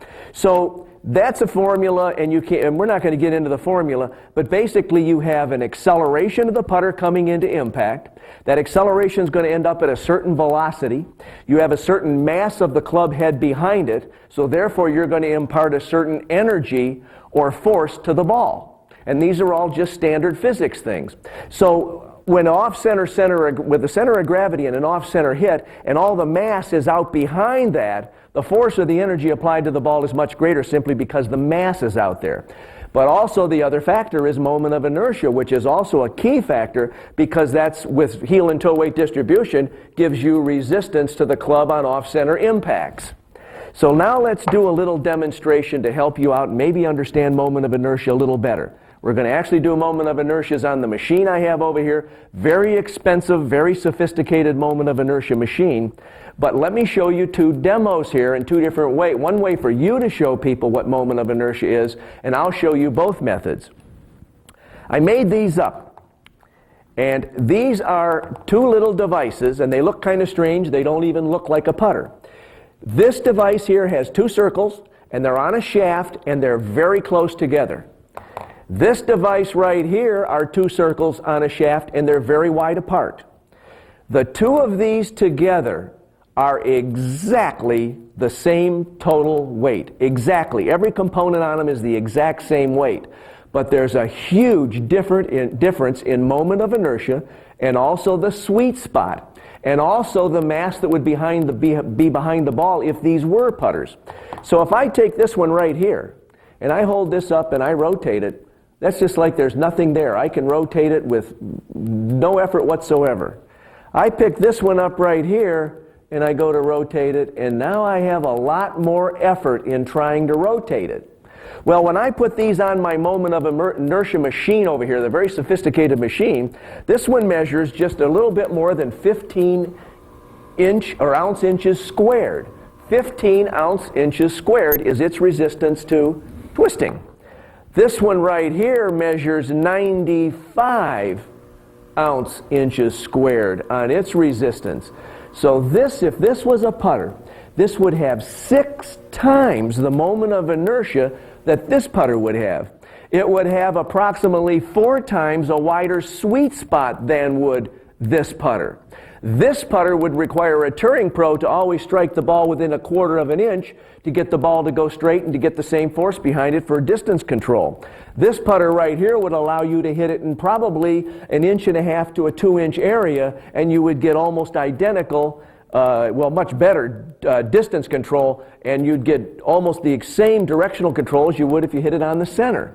So this is what we're looking for to keep in our minds when we look at all the different putters on the shelf, and you're in a store environment or in a pro shop environment, and you're picking out and selling putters. You want to pick the putter and kind of key it into the golfer that's going to help him the most. Now, obviously, some putters at certain times are so hot on the market that everybody's coming in and looking for them, and that's just the way it goes. Marketing drives sales. But we want to know these differences in moment of inertia, and also when the moment of inertia is low and the moment of inertia is high, and also the mass that's behind the ball on an off-center hit. Here's a demonstration that you can do to show someone the differences in low moment of inertia and high moment of inertia. Very simple, and you'll always have these props nearby. I'm going to take 2 putters here, and all I do is take these 2 putters, and I put the heads toward the center of the club right here, and I hold them right here, and I just flip this. And you can actually have a customer do this, or a golfer, and when they do this, this is very easy to turn. Very easy to turn. The 2 putters, and I've got the heads to the center, and the grips are to the outside. Now I just reverse this. Very simple to do, and I put the grips to the outside, and now I hold on to it, and all of a sudden, that's as fast as I can go. That's as fast as I can twist this with the heads out on the outside. This obviously is an extremely high moment of inertia, and it's like a barbell with the barbell weights on the ends. You can't do that, but if I slide the barbell weights to the inside, now I can turn it quite easily. So there's a demonstration you can do to show a golfer high moment of inertia versus low moment of inertia if it's necessary and you're trying to show them that this one design putter would be better for them than another design because their impact decals or their impact habits show that they're all over the face basically on the putter.